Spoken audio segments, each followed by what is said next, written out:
today we're going to do the snap down to a front headlock. This is a good kind of controlling move. You can either hold them in the headlock, snap them down and hold them in the headlock for a while, tire them out. There's a few submissions from here, or you can take their back and proceed with the match. So the way I always did it is I would grab a wrist that would keep them in your area, and then I would get the inside tie here. Outside tie is not going to be as beneficial just because they're controlling the inside game, but fight your way to the inside tie. So what I would do is have the wrist arm be your lead leg, okay?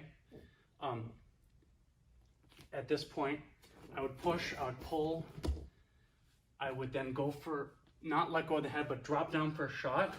They would pull back, and at that point, you just pull downwards, okay? You can see that that's a little dangerous though, because my leg's right here. So at that point, I would then go on my shoelaces and swing that leg back here, okay? Stay on your feet, but for Sam's sake, I'm not going to. At this point, I'm gonna cup the chin with my right hand, and then on this left hand, I'm gonna cup the bicep, or cup the armpit, okay? And I'm gonna keep right here. That's really hard on him for me to keep my weight on him.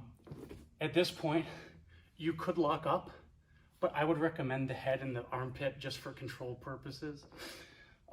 When you're ready, you really can ratchet him down to his knee. Keep that weight on him, and the arm on the chin, I'm going to put my knuckles right here on his armpit, and that hand is going to go for his feet. So when I'm here, I'm on both feet, here, here, and then take the back, okay?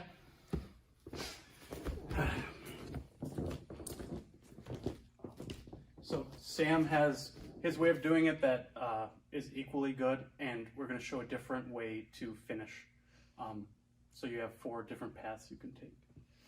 Yeah, so this is just a different methodology on the same concept. So when I did it, I liked double wrists, one with the thumb pointing down, and the other, I didn't care if the thumb was pointing down or pointing up, okay? So like this or this, it doesn't matter, but this one, I preferred my thumb pointing down, okay? So now what's going to happen is he generally, if I'm holding these here, is going to want to get his wrists back to him, at least one of them. And before he is going to do this, he's going to, because he'll usually try to grab that wrist then, but before he does, I'm going to let go. And then this hand's circling around, and I'm clubbing to the back of the head hard, like really hard. It should really suck.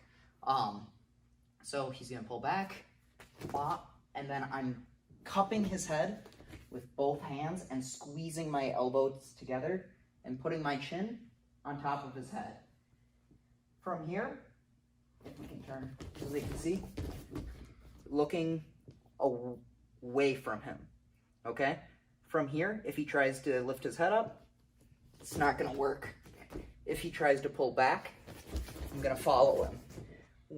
To get the full snap down, when he's pulling backwards, I'm gonna wait for a lull, or like wait for his pressure to not be constantly back, because he can't just continually move back, he has to rip. When he's in between rips, I'm gonna snap down hard. Now I transfer my head to the other side and pull his head up, shoulder to shoulder. Switch sides again so they can see. Shoulder to shoulder, and pulling the elbow to my chest. Here I'm gonna get on my toes, okay? Now I'm gonna start circling towards that leg. That's gonna force him to move the leg away so that he doesn't get cradled. Once he moves that leg away, I'm going to rip him the other way and come behind. So just to show, it's that. If we can do it fast real quick, it's